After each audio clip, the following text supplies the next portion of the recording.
Mr. Sloan, welcome aboard, and thanks for taking our call. Thank you, John. I'm glad to be here.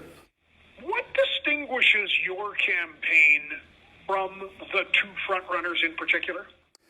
Well, I've been very clear that my campaign is about being unapologetically conservative. I don't believe that conservatives need to apologize. I don't believe that we need to water down our message. You'll see that I'm the only candidate, for example, that is fully committed, the only candidate that's committed in any way to pulling out of the Paris Accord. And the other candidates feel that, maybe we have to be in that to win in Toronto or something like that. But, that agreement has an aspirational goal of zero carbon emissions sometime later on this century. Well, that's an aspirational goal to shut down our energy industry. And I don't care if you think we can meet it or not. That's not the type of goal that we should have as a conservative party. So when you lay out, as you talk about unabashed conservative principles, does that put you offside, though, with the largest voting areas of this country, which happen to be Toronto, Montreal, and Vancouver? No, not at all. And here's why. There are good conservative answers to many of the issues that these people are facing in these areas. And I'll give housing as an example. I'm the only candidate that has a credible housing policy to deal with the massive rise of housing prices that we're seeing in these cities. Some of the reasons are the fact that the majority of our immigrants end up settling in these cities. So I have a plan to reduce our number of immigrants. We also have an issue with money laundering. We have an issue with people who are not Canadians from other countries buying 5, 10, 15 condos at a time. It is fully conservative to have a plan that addresses that promotes housing that people can afford. And that's just one example of issues that resonate big time in the GTA. Is it fully conservative, though, to use, and I say this respectfully, you tend to say, well, immigration's a problem, this is a problem.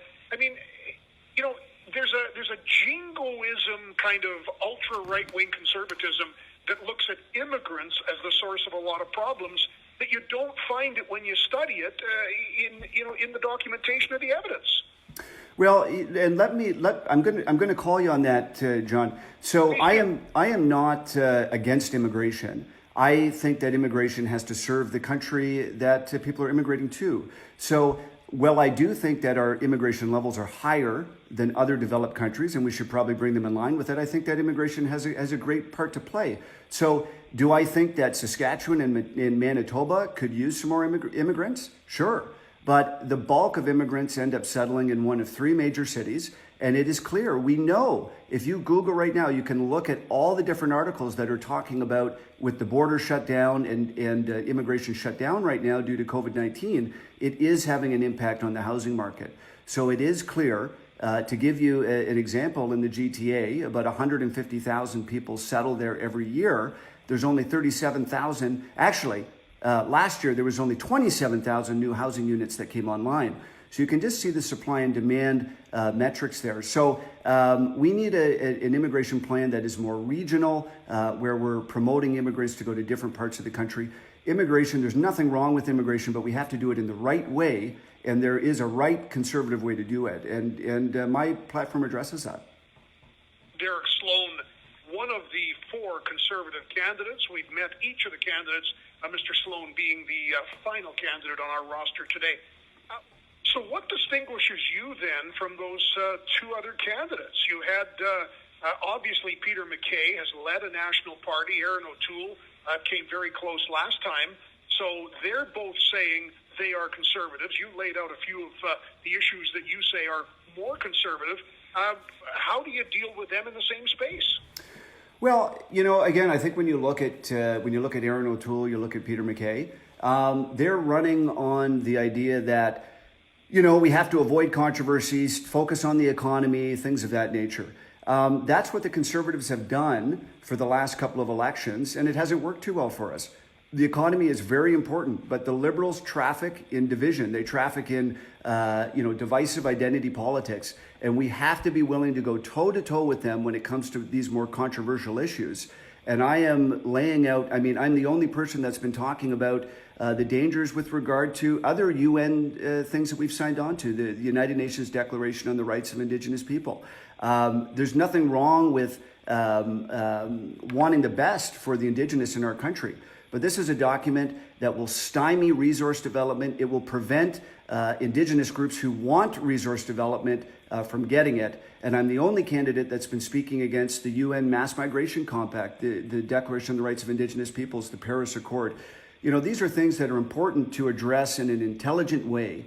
And I believe our campaign is doing that.